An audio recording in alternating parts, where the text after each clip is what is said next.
This is Scott Richmond. And Arnie Sherman. You're listening to What Do You Know on Newstalk KGVO, AM 1290 and 98.3 FM. Arnie Sherman, good morning to you. Good morning, Scott. You know, normally we have a favorite topic of conversation, which is sports. But there is one topic that supersedes sports in your and my wheelhouse of interests. Yep. And that's food. Food. And today on the show we have Suzanne Phillips, who's a private chef, caterer, events coordinator, recruitment director of Missoula College of Culinary Arts, which just gets me salivating just saying her name and all of the things that she's involved in. But I've always had a high level of regard and admiration for people in the culinary arts. I know that. I mean, we've been eating for thousands of years, right? Right. And the amount of ingredients haven't changed that much in thousands of years. You eat what you eat, you know, vegetables and meats and whatever. But every time a new restaurant opens, there's some new recreation, you know, reformulation of food that makes it unique and different and, you know, stands out to me. Culinary arts and actually clothing design, same thing. People have worn clothes there for thousands of years. But fashion, they're always coming up with some variation that, you know, is different and fresh and new. Yeah. But I've eaten at a number of Michelin, you know, the gold standard, the diamond standard of food. You know, they give 1, 2, or 3 stars to the best restaurants in the world. And I've probably eaten in more than a dozen of those restaurants. Yelp for the highfalutin. Yeah, better than Yelp. Yelp's paid advertising.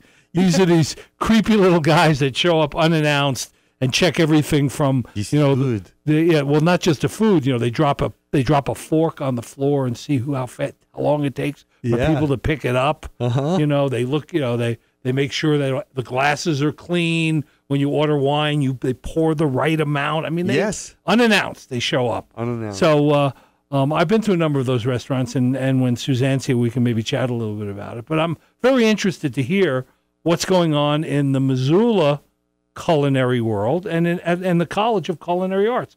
What kinds of things are we focused on? You know, what are the trends, you know, in the culinary arts, in dietary issues, in different cuisines and all of that? And let's look at the job market too, right? The job market, sure. Big deal. My nephew just got a job as a chef at the Ritz-Carlton on Grand Cayman Island. Wow. You know, and I'm impressed with him doing that. He didn't go to a culinary institute. He worked his way up from working in restaurants, you know, while he was in college and even before college. But now he's going to be, you know, on the Grand Cayman Island at the Ritz-Carlton Hotel, you know, leading the cooking efforts there. So. And Arnie, correct me if I'm wrong, but this is not our first chef. No, we had Jacob Leatherman from Triple Creek Ranch on talking about the peculiarities of, you know, dealing with high net worth individuals and their culinary interests. Peanut butter, ketchup on spaghetti. Ketchup on spaghetti. Okay, great. I can't wait to speak with Suzanne, and she's got a beautiful new building to share with us and talk about as well.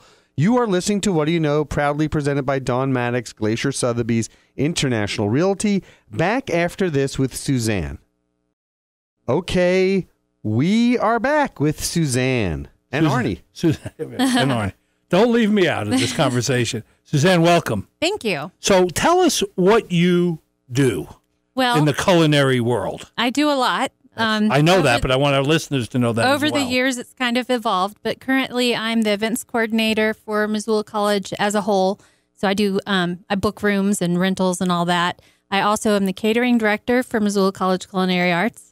And I'm also recruitment director for the culinary program. And what does the recruitment director entail? Well, we are trying to increase enrollment. You may have heard that at the University of Montana, there's been a bit of a decrease. We're in a little bit of a batting slump. So we have taken it upon ourselves in the culinary program to go ahead and work on increasing our enrollment because we have that beautiful new facility where we've gone from 1 commercial kitchen to 3 commercial kitchens. So is there a shortage of chefs and cooks and leadership people in the culinary industry? There is definitely a shortfall when we talk about trained chefs coming into into restaurants and such. We get phone calls literally every day. I get 1 or 2 phone calls, People especially in the spring. Area? Yes, from local area as well as all over Montana, and Okay. now even outside of the state lines. We're getting calls looking for trained, qualified people that are coming out that are certified under the American Culinary Federation standards. And what's your capacity? How many students do you currently have enrolled, and what's the top end look like? So we have capped our enrollment at 60 this semester. We're not quite there right now, but we usually have a few more trickle in the first week or two, and we're only on our 3rd day. Wow. So we foresee that we're somewhere in the mid-30s right now. We had to cap it at 50 at the old facility, but ultimately we'll be able to have 250 students in our new facility. Can you believe that? This is going to be big deal. the preeminent culinary institute. We are really looking at ourselves, positioning ourselves to be the premier culinary arts institute, if you will, in the Northwest. And like I said, we are seeing interest from people outside of the state as well, and we want to be able to train these students and send them back out, and even abroad, And when we train them, what are the specific jobs they're being trained for? Oh, well, they learn if they're in our 2-year associate's degree, it's food service management curriculum. We also offer now hospitality management, but it's a 2-year associate's degree. They're learning all of the basics, all the cooking techniques, all knife skills, all of that. But then we do they do rotations in each area. So soup, stocks, and sauces, or baking and pastry. So it's almost like medical school for cooks. They're doing rotations, right? Only they're doing meat fabricating instead of carving up cadavers. Good. So yeah, but they go through all the rotations and learn really intensely the areas that they need to learn, so that they could be anything from a line cook. But then we focus also beyond that. We look at food stylists or food photographers, or do you want to work on a cruise ship? Do you want to go to the Grand Caymans? Do you want to go? We had a student that did his externship at Noma a couple years ago. We had a student that did an externship at Bouchon Bakery, Thomas Keller's place in Napa. So we have some students that have gone over and above even what some of the kids would even think about. Can I enroll just as an eater of foods? Well, that's what our restaurant. That's what our restaurant is for. Yes. So we have our brand new Blackfoot Cafe. Tomorrow is the first day that will be open for lunch. And is it in the facility? It is. We're on the river level, overlooking the beautiful river. And we also have outdoor patio dining, although it's a little smoky for that right now. And it will be open for breakfast? No, just for lunch to start. Lunch. We'll go there, Arnie. Yeah, y'all got to come. As we increase our numbers with enrollment, we'll be increasing our instructors and staff as well, but baby steps right now. What is the typical profile of an instructor? Who are they learning from? ACF certified. Because of our ACF, American Culinary Federation certification, we have certain standards that all of our chef instructors have to have a certain level of certification or experience. We are the only ACF accredited culinary school in the state of Montana, so we're really proud of that. We keep our standards are the same as, say, the Culinary Institute of America. We're held to the same standard. Wow. Yeah, or Johnson & Wales. So we're really proud of that. And in the new facility, the new building, what kind of events are being booked in there now? Well, a lot of people want to see what it looks like. Yes, we started giving tours and held our first event back in April. So even when the building wasn't finished yet, we were in our first a la carte kitchen, which is the kitchen that services the dining room, the restaurant. And the cool thing about the a la carte kitchen is it's very open. And so if you're sitting in the dining room eating, you're watching the students and chef instructors in action. Hopefully everybody's behaving. So. I was playing golf, Arnie, by the way, this past weekend where I had a hole-in-one. He had a hole-in-one on a 216-yard par 3. How many times I can mention it in the show. But I was playing with the guys from 4G Plumbing who actually did a lot of the work over at the new Corey and John Bukovitz. And they were telling me how sophisticated the setup is there. It's amazing. So you have a state-of-the-art kitchen operation. We do. The a la carte kitchen is truly state-of-the-art. It has a battery suite. I don't know if you're familiar with that setup, but a classic battery suite in a commercial kitchen is where all of the chefs are around a unit and they can communicate to each other. So you might have the grillardin or the saucier or the exec or the sous chef all around, and everybody has their own jobs, but they're working together. It's like a symphony, working, collaborating, making sure the food comes out all at the same time and everything's perfect. And, being overseen at the line before the food goes out to the restaurant. So it's beautiful. It's shiny. It's stainless. It's just, we just want to keep it as beautiful as it is right now. Because if you had seen the old restaurant, the restaurant too, but the old kitchen, it was dinosaur, dinosaur equipment. Junior. And we made it work, but it's such a luxury now. And we've worked hard to get to this new building. So we did a lot of the fundraising efforts to make sure we have the equipment that we need. That's my catering class, my catering students, and the special events that we do. Right. Those are actually fundraisers for our program. The money that comes in through the restaurant or through catered events actually goes right back into the program to help us keep the equipment. The food cost increases. We're self-sustaining.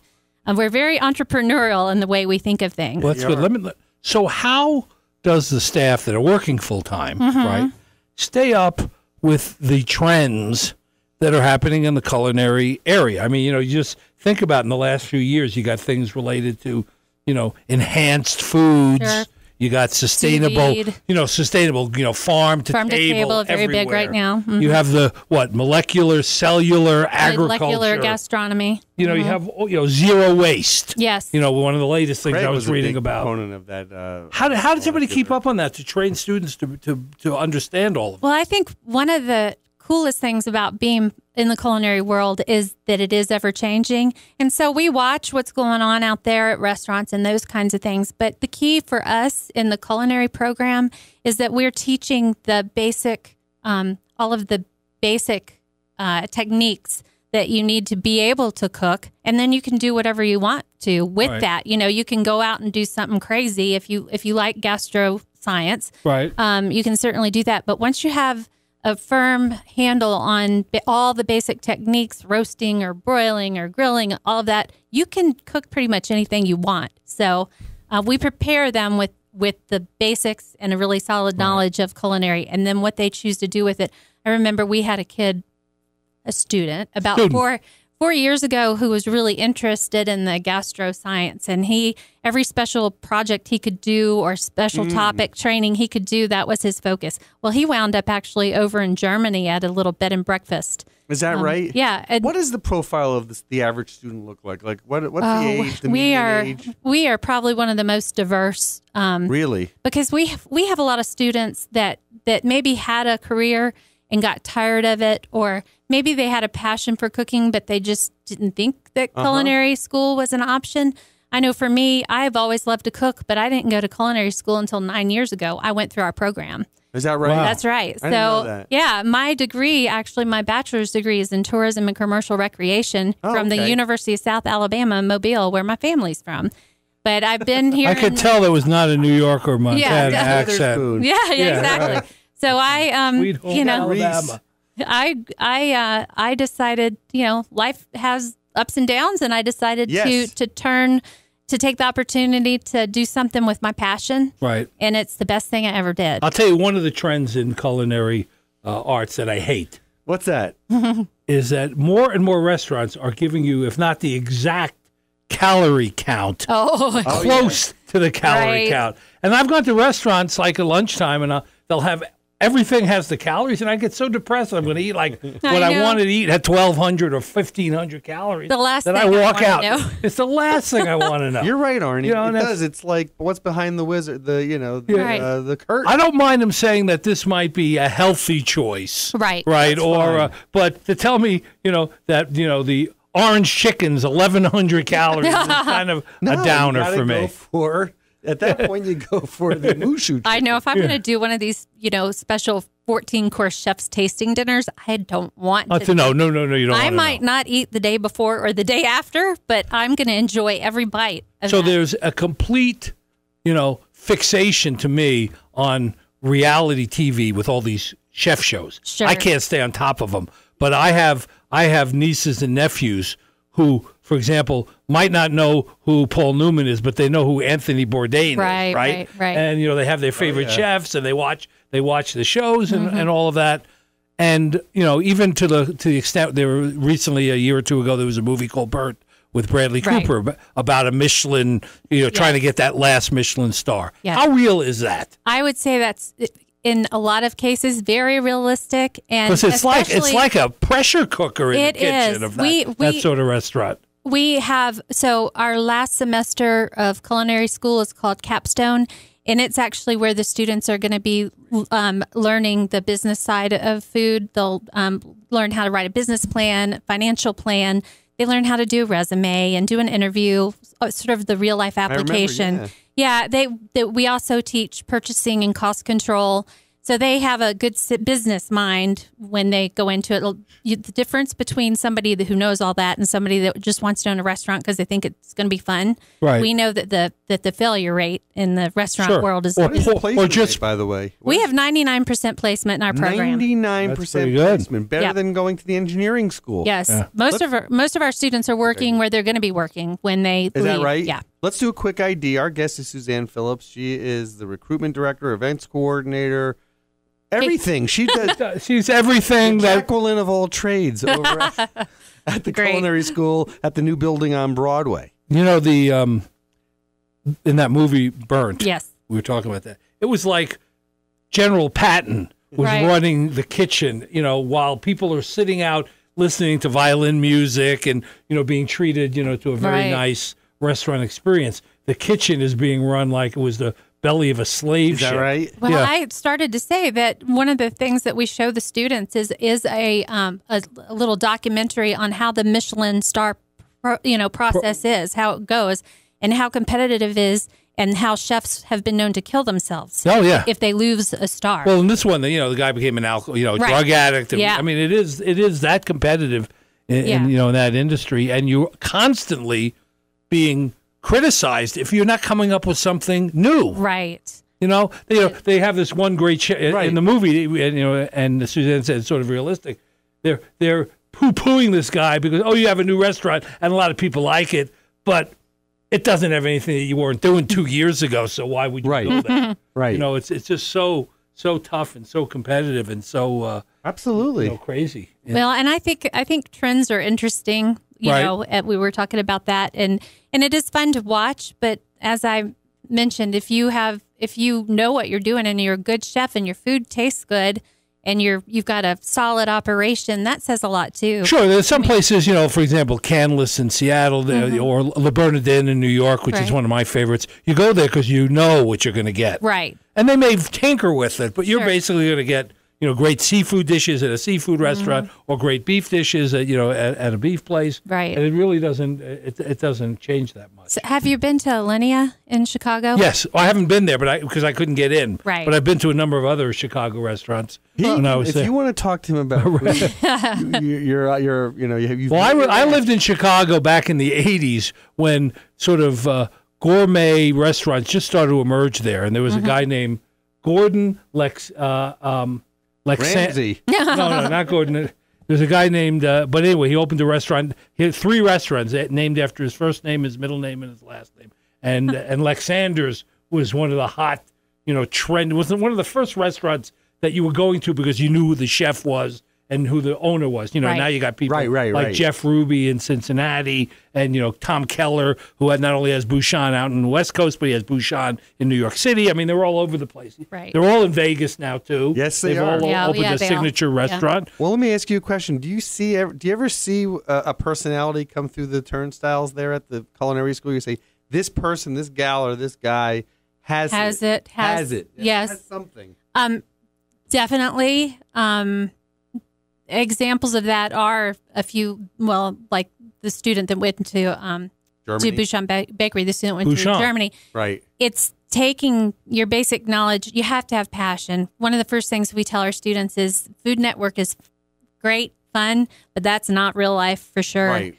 And it's not glamorous what we do. It's a lot of hard work. If you're lucky enough to get into that position, you've worked your tail off. And you've met the right people, and you've networked, and you have to be willing to go and stage, which means work for one of these well-known chefs for free. Yep. And you have to commit to living apprenticeship. Exactly, and not necessarily having a great life while you're doing it. Right, but and that being hasn't changed for 100 years. Exactly. That's exactly the way it was 100 years ago. That's the way to learn and to get better and better, and to be recognized for your efforts. Well, Jacob Leatherman from down at Triple Creek Ranch, he said that. Yeah. He said he did a ton of Right, in Cincinnati. In Cincinnati for free. And New York, though, when he went, he did his thing in New York. Because he was he at the Culinary Institute? Yes, he was. So, anyway. Well, it's a great experience. One of the things you mentioned, which is really important, and I know from just experiences during my life, is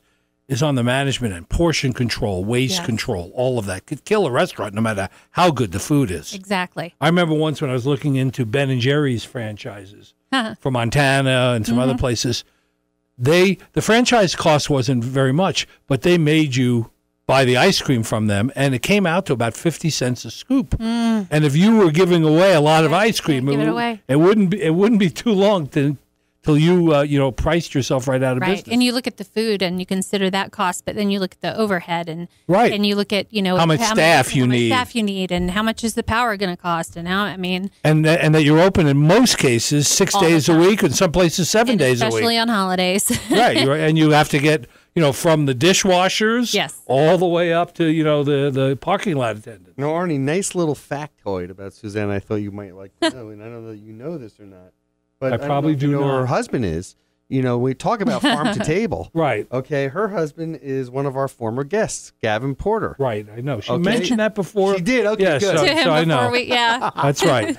And tell our listeners who Gavin Porter is. Well, Gavin Porter is the head of Cross-Lot Technologies, and farming technologies, all across this region, but really taught us some interesting things when we sat down with Gavin. Sure. Yeah, no tillage. Kiwi. Yes, he has a crazy kiwi. Right, no tillage. Yes, we learned all about crazy that. Kiwi. It was one of our early shows. One of our early shows in October. And then the other thing about Suzanne is, Arnie, she did a field trip recently. She took her son to school at the University of BC in Vancouver. Oh, and awesome I said to her, Suzanne, there are more good restaurants in that town than you can shake a stick. They have fantastic Asian restaurants there. Where'd you eat? Where'd you eat? Tell me where you ate. Oh my! Well, we ate at Miku. Miku is really good. Down on the harbor. Right yes, the harbor. I've eaten at Miku several times. Okay. Did you have recommended that to us? Yeah. Did you have their? We had the chef's tasting. Yeah, and the food is fabulous, isn't it? Fabulous, Plus the view is unique. Nice. Yeah, right overlooking where the cruise ship come in. Whatever it is. Their honey calamari there is to die for. Oh, I didn't try that. Honey What coated did calamari. you have that you were excited about? Oh, it was all so good. Actually, the dessert was probably my favorite, but the presentation is part of it. Yeah, they do a great job at Miku's. And Arnie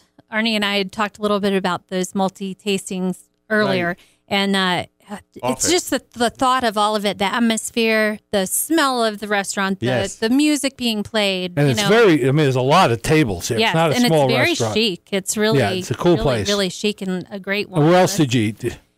The rest of the time, we really ate at small, Did you go to Hans for the dumplings? We did go to Hans, yes. That place just turns out a lot of dumplings, don't they? Dynasty. Dynasty, yes. Where's Dynasty? It's on, oh my gosh. It's off Broughton?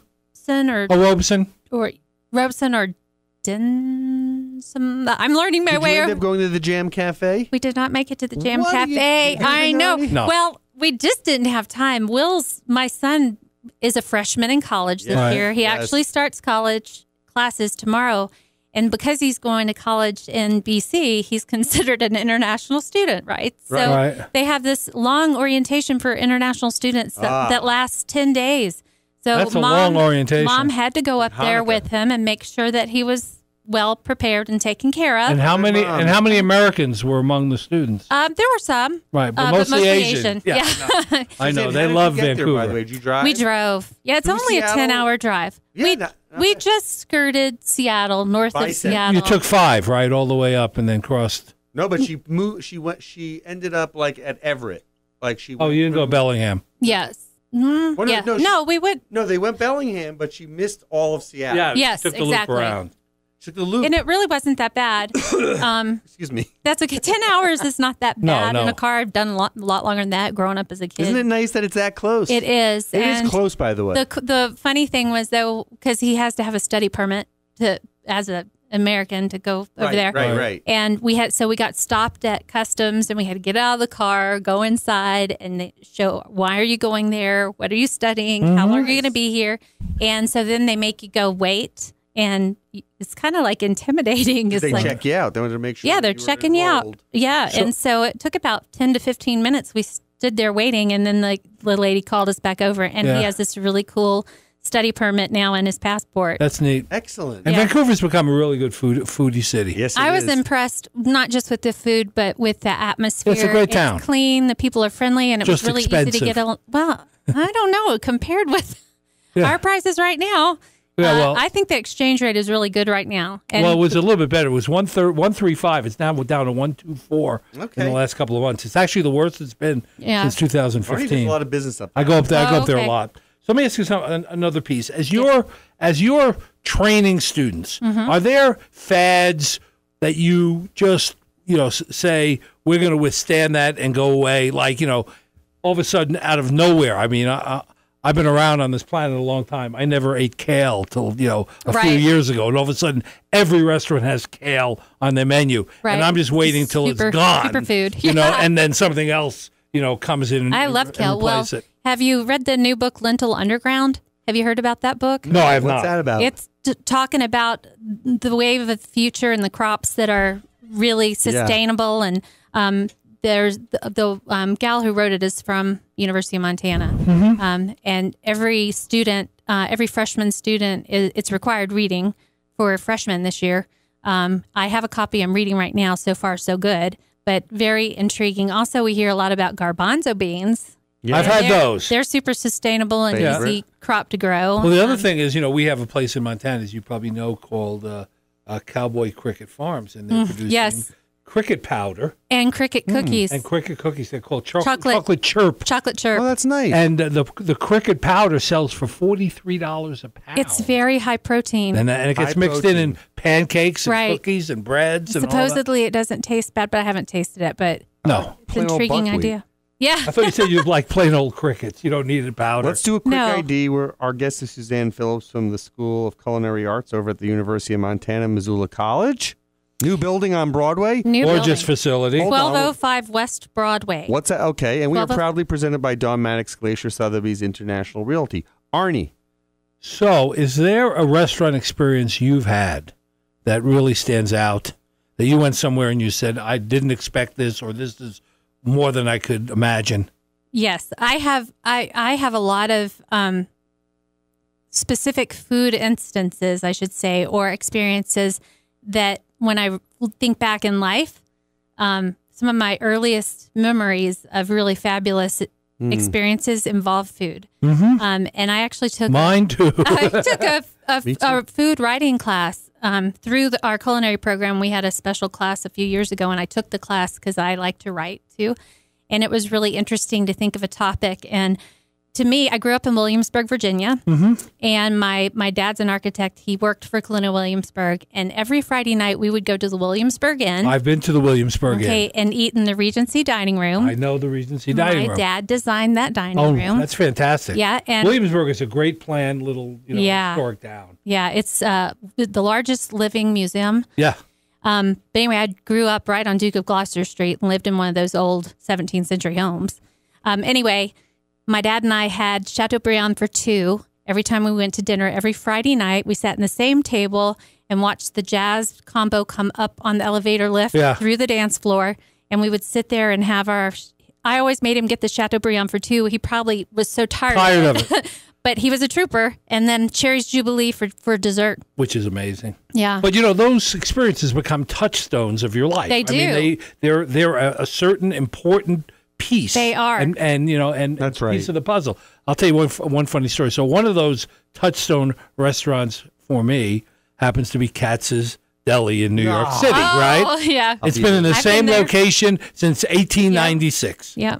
And the same family, a relative of or cousin or of the founders still run the place. Right. So I was in there a year or two ago, and I saw in the back, Al sitting there. Right. And I went up to Al and I said, Al, I just want to thank you for not changing this place. I mean, I came here when I was 5 years old, and it looks the same, and you still use the grease pen, to write up your order, and you take it to the cashier. And I just want to thank you for not changing this place. I'm sure you had many, times you could have changed it, and you left it this way. And Al looked at me and said, "We did change it. We switched the men's room and the ladies' room." That's great. No, And he went back to eating his pastrami sandwich. I have a couple of more that stick out in my head. One is Commander's Palace, because then I remember in New Orleans, right? Because we moved back to Alabama when I was in high school, and we went to New Orleans a lot because it's only about an hour and a half from where my parents live. Oh. And Commander's Palace, if you go to brunch at Commander's Palace. One of our former students actually works at Commander's Palace. They have, is that right? Mm-hmm. They have the best banana cream pie outside of Emerald's that I've ever had. And their bread pudding souffle with the whiskey sauce. Oh my goodness! Wow! Yeah. Oh, and the turtle soup with sherry. Oh. Yeah, the food is fantastic. They had one in Las Vegas for a while. Well, they make the best Bloody Mary too. Oh my gosh! There's. I will tell you this. We have something good to look forward to. First of all, more restaurants are opening up in Missoula, and things are starting to progress in that respect. We're getting a new sushi restaurant. It may have already opened. Sakatumi. Oh, I heard coming that. out of Kalispell. Yeah, out of Kalispell. No, at Kalispell. Big Fork. Excuse me. And then Andy Holleran, who's going to be running the new hotel where the Merc is talking to some Las Vegas folks about coming in and putting a restaurant in town. And it may be, so we're going to up our game. That would be interesting, wouldn't it? It will be interesting. There's going to be one in the old sawmill. In the old sawmill district, it's going to have the old sawmill grill. Gastropub, right? Gastropub. Well, and we have Missoula College Blackfoot Cafe. Blackfoot Cafe, my new favorite lunch place. Open for lunch starting tomorrow. When we get back from our travels, we'll go over there and we'll see it. But by the way, Suzanne, this show airs this coming Saturday, the 10th. Sunday the 10th. You have a big event coming up on the 15th. Tell us a little bit about that. That's Kevin's. Oh, yes. So we have the Writers' Fall Opus. I have so many events right now that I get a little confused on dates. But we have the Writers' Fall Opus. It's actually a fundraiser for the creative writing department over there. And Kevin Head, local business owner, owns the Rhino downtown. He is a graduate of that program. So he's a big supporter. He's also a really big supporter of our culinary program. So we're grateful to him. He's done a lot for us. But it's being held at our at our campus. Arnie, Arnie, I don't know if you're here though. It's the 15th. I'm here. Oh my gosh! You should go with the ladies because this is a great night of eating. Some of the menu items include butter poached prawns. Oh. I like butter. Pâté de campagne. I love pâté. Let's see. Keep going. Lamb persillade. Lamb's lollipops, if you will. The little yes, lamb lollipop. My favorite. I love lamb. We'll have some fun little sweet bites too, like lemon curd and blueberry tartlets, and a few other delectable treats. But it's like a really wonderful spread of food. Kevin likes to be able to have us show off a little, and we appreciate it when people let us play and. In the sandbox, that is. Right. We with our catering events that we do have a catering menu, but I always tell our customers that are wanting to come and use our students that we don't like cookie cutter events. We like to be able to make each event unique to our customers. So that's kind of fun. We get to play, and it teaches the students how to do various events too, which is fun. Off premise, on premise, big banquet for 300 versus wine pairing for 8. So, and it's going to be banquet style. It is. It's heavy hors d'oeuvres and it's a wine and scotch tasting. Sounds good. But yeah, like I said, and it's a live and silent auction. They do a nice job. I like events that have creative menus and not the typical thing that you're going to find here. And where do you source all of your provisions? Well, we try to do as much. We talked about farm to table. We try to do as much locally sourced product as we can. We're actually we've got some fun collaborations going on right now, and one is with a ranch down Lolo area, where we're trying to get their meat to use in our. It's going to be restaurant. Barbecued meat pretty soon if you don't get it. We have a lovely outdoor. Well, that's true, but we are going to have next spring. You'll have to come and see our outdoor grill section off the patio. But Turner Farms here locally, we're getting some produce from them for an event we're doing this coming weekend. Have you gotten any beef from Mannix Farms? They have you really good. In the past, yes. Yeah. for some of our larger events, we do have to use like FSA or Cisco to bring in product for those big events. But as much, farmers market Where are you type getting your prawns food, from? The prawns. I wish they were from the Gulf of Mexico, but they're actually through one of our larger purveyors. I like the idea of farm to table. I prefer a restaurant that advertises table to mouth. That's the part of the food chain that I'm more interested in. We do get a lot of our seafood from Taste of Alaska too. That's good. Yeah, so they have daily. They do, and so we use them quite often.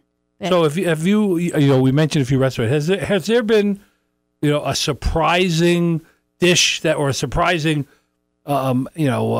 service at a restaurant that you weren't expecting? I'll give you an example. Surprising, good or bad? Well, you can either way. I usually like the good. I went to in New York, Museum of Modern Art when it first opened. This restaurant was called the Modern, which is a great restaurant, still a great restaurant. And whatever you ordered, after you got done ordering, your dinner, and you got even after your dessert, they brought out a metal tray with little holes in it.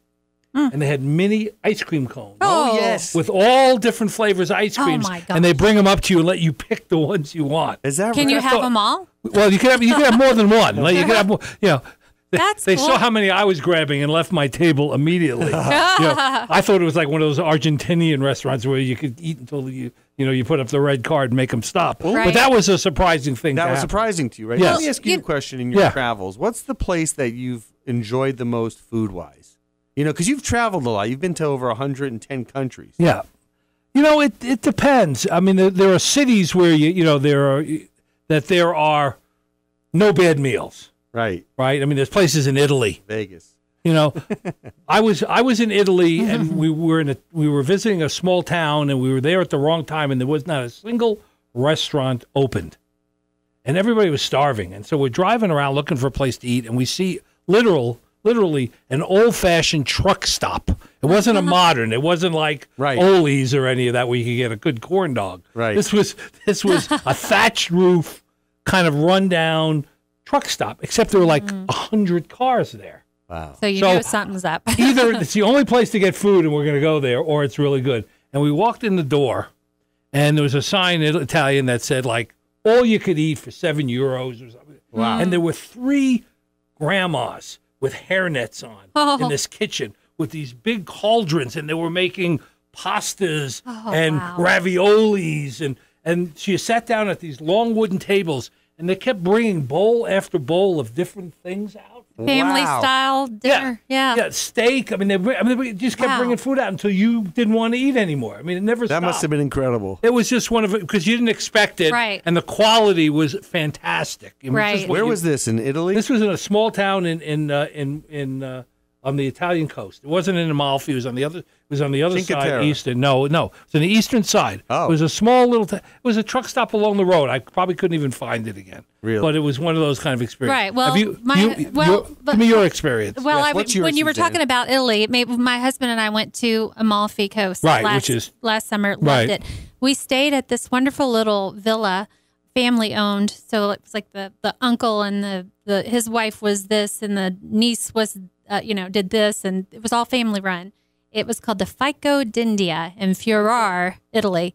The food, breakfast came with your room. It wasn't overpriced, and we had a balcony overlooking the ocean. It was amazing. But we sat down for the first night for the dinner, and it's pretty limited.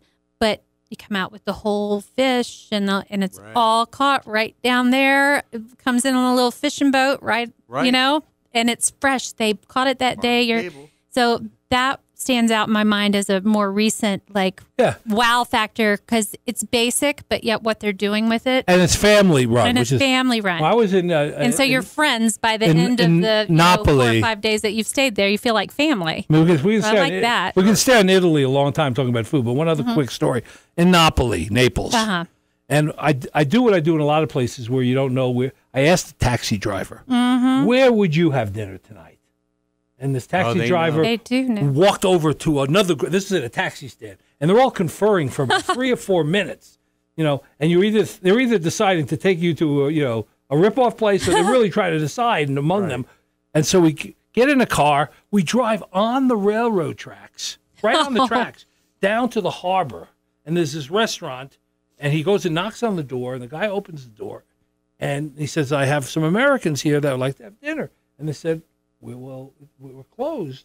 We're having a wedding. My daughter's getting married. And then the wife and him start having this conversation, and they say, tell him to come on in anyway. Oh, that's And awesome. they set up a table, and they served us all the food that they were serving. Oh my gosh! And they said, I hope you don't mind. We're going to have to charge you $15 You're like, a sure. person. To have the whole wedding dinner Right. from people who own a restaurant. That's the kind of experiences that really kind of stand out more than Experiential's key. It's not just the food. no, it's the whole Well, ambiance. we were talking a little bit about Amsterdam. Yes. And we went to this Indonesian for rice table, restaurant, for the right, rice table. in Amsterdam, and I had never had that style of cuisine, really. Yes. I mean, I'd Right. had like maybe, but they serve it very family style, and it was like a multi-course dinner. Right.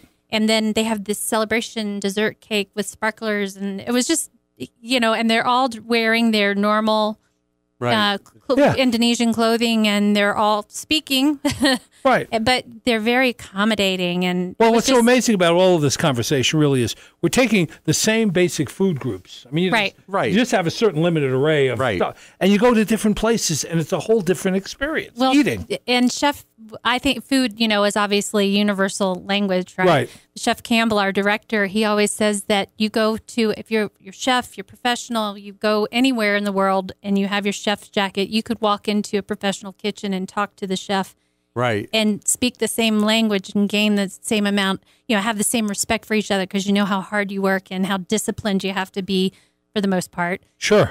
So it's I was an in a interesting way Michelin. to I was look in at a it as Michelin well. restaurant in Japan, the top 8 restaurant in Asia, called Nirasawa's, named after the chef. His name was Right. And every single dish, there was like 10 people around the dish, and one was putting, a radish, and one was putting a leaf, and they, they assembled each of the plates, and each of the, dozen people had a very specific task for that particular plate. We like to show our students video from Alinea. Right, in Alinea Chicago. does the same kind of thing. It's very, with the tweezers and everything. And they actually have a video, you can probably find it if you Google YouTube, where they do dessert at your table, on your table. They come out to On the table. On the table. Right. So, and there's like four of the chefs come out with all of their stuff. And they put the silicone clean mat down on the round table. So you're sitting there with 7 other guests. And then they start, it's very orchestrated. Every little element they're placing at the same time. And they're, it's very sort of gastro science. A gastro symphony. Yeah. Tell them about the leather gloves. Tell them about the leather glove Well, that was at experience. Moto. Right. Also in Chicago. I did the chef's tasting dinner several years ago, 14-course meal. They tell you when you sit down that your menu is being made. And I'm thinking, what, they're printing my menu off right now? Well, they come out with this wood plank, and it has 14 different little mini elements that's going to be flavor profile for the different 14 courses. And I have pictures of this dinner. It was one of the most visually amazing things I've ever witnessed. It's another one of those restaurants where you walk in and you smell a certain smell, and they have certain music going.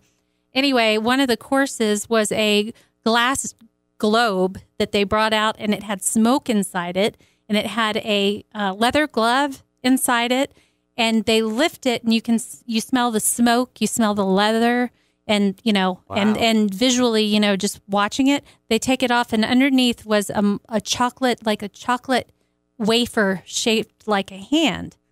And so then you get a burst of the chocolate, and it's like, OJ? who? Yeah. Oh, If it fits, I'll that's quit. funny. But no, I mean, just the thought process for all these different courses. One of them was,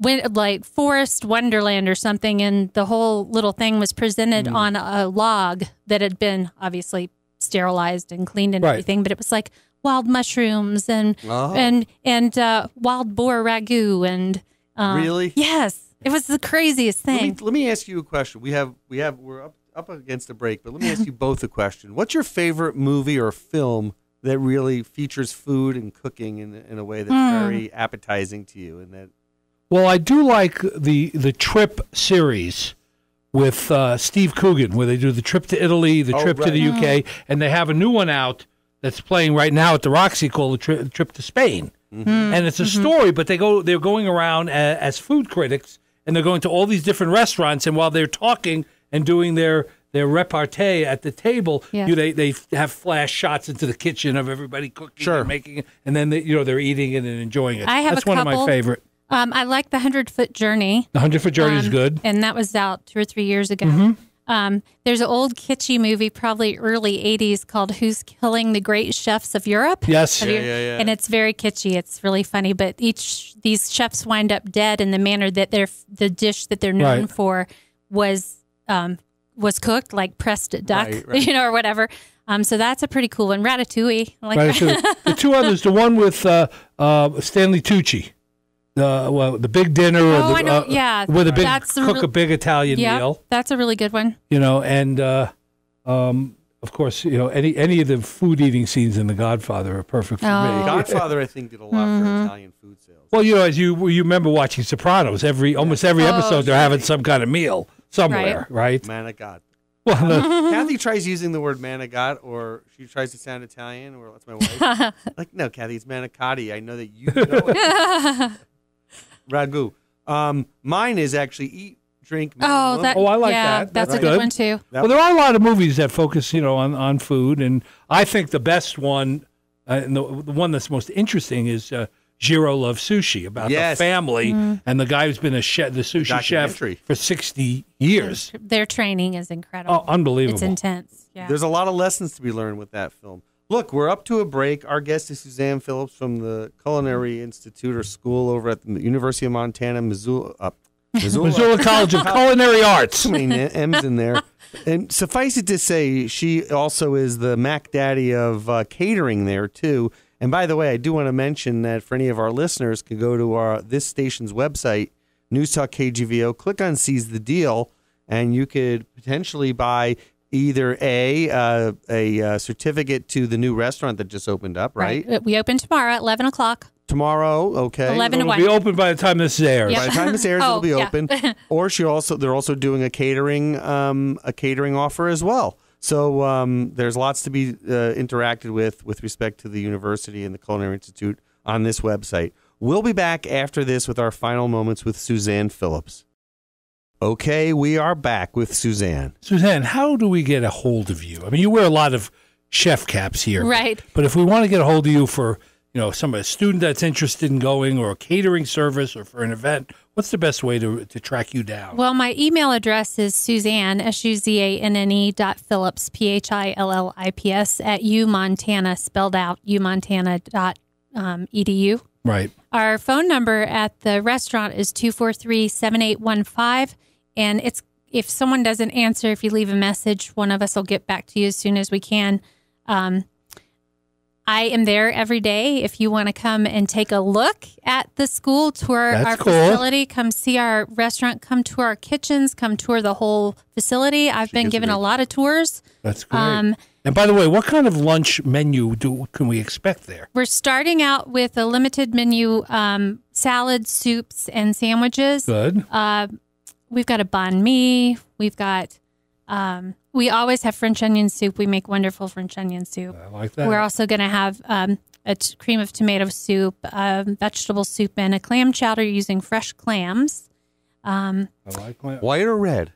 White New England clam chowder. Sorry. That's okay. As opposed to Manhattan clam chowder, the red kind. We have three or four salads, and then like 4 or 5 gourmet burger and some other sandwiches, and then we'll offer a series of special desserts that'll change up. It's just we have fewer students returning from last year. Right. We have an influx in enrollment now that we're in the new building, but those are our first-year students that are learning knife skills. They're the early part of their career, right, so we can't do anything. They're not in the dining room yet. So we're going to expand the menu as we go along. Sure. And we're going to be offering some more special events. We are going to have a special chef's tasting dinner December 8th. I believe that's a Friday to sort of a culmination of the end of the semester. It'll actually be the the final project. And how many reservations can you take for that? Because that'll get sold out. It's going to be probably 50 to 60. That's pretty good. It'll be held in our new restaurant, which is twice as big as our old restaurant. Nice. And it's beautiful. What a And it's beautiful going to view. be a nice experience. Really Multi-course Suzanne, chef tasting dinner. And great food also comes with great wine and whiskeys. And I know Yes, you have an it event does. coming up on the 15th. Writers Fall Opus for Okay. the creative writing department fundraiser. The dedication for our new building is actually September 19th. So that would be a great day for the community to come and check it out. We will be having some samples of our cuisine, of what we do in catering, and some nice bites for people to try. And I imagine that other departments have some special things going on as well that day. I believe it's in the afternoon from 2 to 5. Okay, So on the keep- 19th? Yes. Okay, good. And then we'll just continue we have new events coming in all the time and special events going on. Is there a website to go to for folks to look to see what about events coming up? Currently, you can go to mc.umt.edu to find us, but we are actually having a new website designed for the culinary program. We talked about becoming the premier culinary program in the Northwest. Right. We are in the process of making sure that people know we're here, because in the past at the old campus, we were not very visible. And we're positioning ourselves to be the Big Sky Culinary Institute at Missoula College. So that's kind of what we're planning on. Isn't that great? So the most important thing for your visit today Yes. is that if you need tasters for any event, Scott and I are happy to volunteer. We'll run there, too. Yeah, It seems that we don't have a problem finding people to help with tasting. No, they have great food there. I can't wait for the restaurant now. We're going to be going. We'll be going there. It'll be good. It'll be our new go-to place. We'll be going there. And then also, Suzanne, last question. So if a family member or you see somebody that has an interest and a desire to learn how to cook and has a real passion for it, what should people do? Like, what should they look for? Well, absolutely. Again, you can go online, mc.umt.edu, and get the link to Missoula College. It'll give you the breakdown for how to enroll, what our tuition is, which we are the best game in town or in the state, for that matter, as far as pricing goes. We're very affordable. And there's also a lot of scholarship possibilities out there and as well as financial aid. Very easy to go through the university for all of that. We are part of the University of Montana, so our students do get to partake in student housing, and they get to use their Grizz card to eat meals at all of the restaurants, including ours. Any student at the University of Montana can do that. They can partake in all of the activities, sports, all of that. Are you going to be offering any short courses, like for people who aren't, matriculated but want to take a particular cooking class? Yes. Well, now that we have more space, we are expanding that. I'm actually teaching a class for Molly, the lifelong learning, in October and November. But we're talking about, I've done a couple of private demonstrations, cooking demonstrations for groups that want to come in and see our space and watch a demonstration. So I will be posting those things on our new website, but we also do have a Missoula College Culinary Arts Facebook page right now, and it's up and running. So we update it with pictures of our food, upcoming events, our hours, all those kinds of things. This is killing me. Spending an hour Arnie. talking about food. It's our favorite topic, and we could go on for a long time talking about this. But it's been great having you on the show. You. And thanks for having me. And hearing about all the great things that are happening at the culinary. And she's a good friend of the Town Square family here, and so we love having her up here. Right. Well, y'all have been very good to us too, so thank you. You deserve it. And you'll be back. Actually, she's going to be on air later this week. So good enough. All right. Suzanne, thank you. Thank you. All right. Enjoyed it. And bye, Arnie. Thanks again. I'll see you next week. Next week, Scott. Take care.